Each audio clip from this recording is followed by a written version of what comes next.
You're shopping online for a new t-shirt. One costs €19, the other costs €29. But this one appears under the webshop's Conscious collection. It has a soft green leaf beside it, a beige background, and 3 reassuring words. Better for the planet. Better how? The product description does not really say. But there's a picture of a forest, so apparently the forest has reviewed the t-shirt and approved. You pay the extra €10 because you want to make the responsible choice. And that's exactly why greenwashing works. It does not sell you a better product, it sells you the feeling that you are a better person for buying it. But very soon, vague green promises and homemade eco-labels will face much stricter rules across the European Union. So if an online store calls a product eco-friendly, green, or climate neutral, what proof should you look for? And how can you tell the difference between a genuine environmental label and the green leaf created by the marketing department on a quiet Tuesday afternoon? Let's investigate.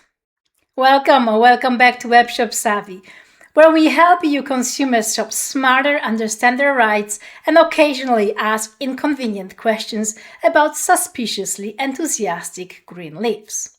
Today we are looking at the EU directive on empowering consumers for the green transition, commonly known as EMPCO directive. We'll look at what the new rules actually prohibit, why a brand's unconscious badge may not mean very much, and the 5 checks you can use before paying extra for a supposedly greener product. Greenwashing happens when marketing makes a product, service, or company appear more environmentally responsible than the evidence justifies. Sometimes the claim is openly misleading. Sometimes it is technically true, but presented without important context. For example, a webshop may advertise a laptop bag as made with recycled materials. That sounds impressive, but does recycled material make up 90% of the bag? Or just the tiny label sewn inside it? A fashion company may say the dress uses less water. Less water than what? Its previous version? The average dress? A small swimming pool? And then we have phrases such as planet positive, kind to nature, responsibly made. These expressions create a green impression without giving you enough information to check what they actually mean. This is not a tiny problem involving 3 suspicious shampoo bottles. During a coordinated review of environmental claims, European consumer authorities found that many claims did not give shoppers enough information to assess their accuracy. The European Commission analysis reported that 37% use vague statements like green or nature's friends that were likely to deceive consumers. When shoppers believe those claims, they may pay more, choose one product over another, or replace something they already own, all because of environmental benefit they may be unclear, exaggerated, or imaginary.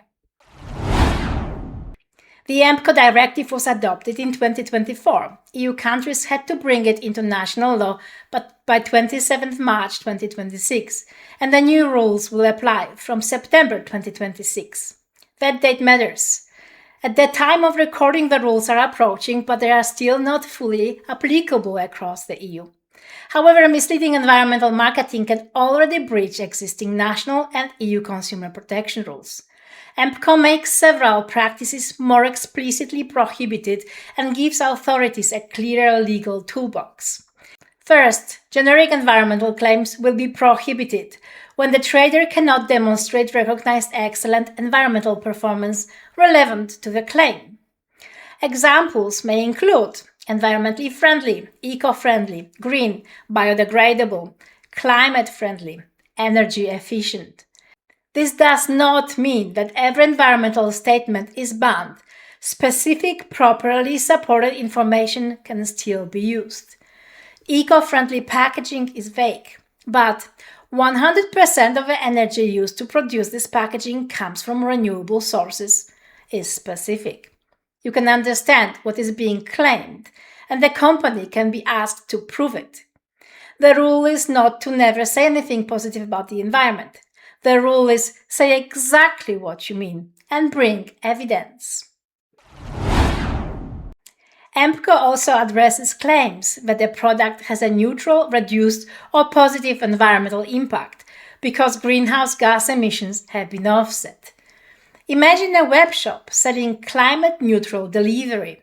The delivery van still uses fuel, but the company buys carbon credits connected to a project somewhere else and then presents your parcel as climate-neutral.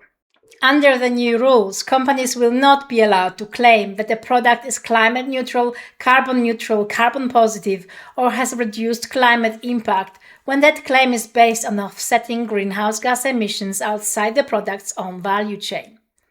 A company still can communicate factual information about supporting a climate project. What it cannot do is use that contribution to magically erase the emissions of the product in its own marketing. Planting a tree does not give a parcel diplomatic immunity from carbon dioxide. The second major change concerns sustainability labels. A sustainability label is a voluntary trust mark, quality mark, or similar badge that distinguishes a product, company, or process based on environmental or social characteristics. Under EMPCO, these labels must be based on a certification scheme by established public authority. In common language, a company should not be able to invent an official-looking green badge, award it to its own products, and expect you to treat it like independent proof. A real certification scheme should have publicly available requirements. Those requirements should be developed in consultation with relevant experts and stakeholders. Compliance should be monitored by an independent third party. One recognized example is the EU Eco-label, the flower-shaped EU label. Products must meet criteria developed for the particular product group, and independent competent bodies verify compliance. The EU Eco-label covers categories including textiles, electronics, displays, furniture, cleaning products, paper, paints, and tourist accommodation. But remember, no label applies to everything. The EU Eco-label, for example, is not currently awarded to food, medicines, or medical devices. A logo can therefore look perfectly genuine and still be completely irrelevant to the product carrying it. This is not a theoretical problem. In 2022, the Netherlands Authority for Consumers and Markets investigated sustainability claims used by H&M and Decathlon. The authority found that general terms including conscious and eco-design were used without immediately explaining clearly what made particular products more sustainable. Both companies committed to changing their claims and improving the information given to shoppers. H&M agreed to donate €500,000 and Decathlon €400,000 to sustainable causes as compensation for the vague claims. These were binding commitments rather than fines, because the authorities ended the sanction process after accepting them. The important lesson is not that every product in a collection was necessarily environmentally harmful. It is that the collection name cannot replace a clear explanation. Conscious is a mood, it's not a measurement. So how do you investigate a green claim without turning every online purchase into a master's thesis? Check 1. Look for specificity. Ask, what exactly is greener? Is the claim about materials, manufacturing, packaging, energy use, durability, reparability, or delivery? Made with recycled polyester tells you something. Sustainable fashion mostly tells you that the copywriter owns a thesaurus. Check 2. Look for numbers and scope. If a product contains recycled material, what percentage is it? If emissions were reduced by how much, compared with what baseline, and during which period? Also check whether the claim covers the whole product or only one component. A phone is not made from recycled materials merely because the small internal parts contain recycled aluminium. Check 3. Investigate the label.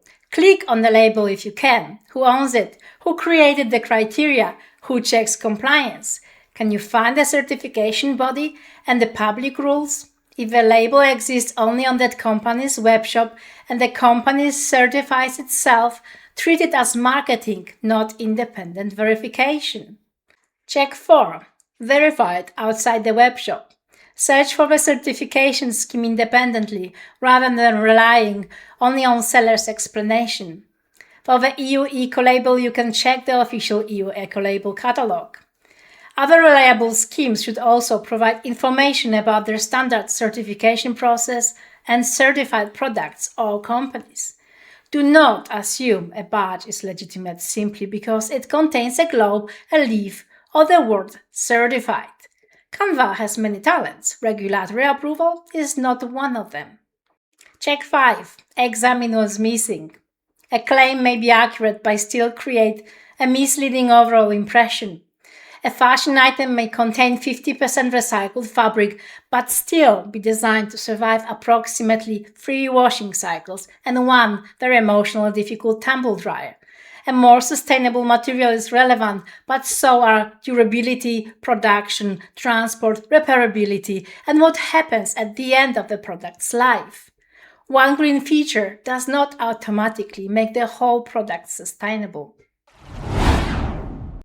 The new EU rules will not tell you which t-shirt, laptop, or sofa to buy, but they should make it harder for businesses to charge a green premium for vague promises, invented labels, and climate claims built on creative accounting. Until the rules apply and after they do, remember the basic test. What exactly is the claim? Where is the evidence? Who verified it? And does the proof cover the whole product or just a small green detail placed conveniently beside the price? Have you ever paid more for a product because it was described as eco-friendly, conscious, or climate neutral? And when you looked more closely, could you actually find the proof? Tell me down in the comments. I would love to hear which green claims or suspicious eco-labels you have discovered on EU web shops. If you found this useful, subscribe to WebshopSavvy, give the video a thumbs up, and share it with someone who always notices the green leaf but never clicks the tiny information link.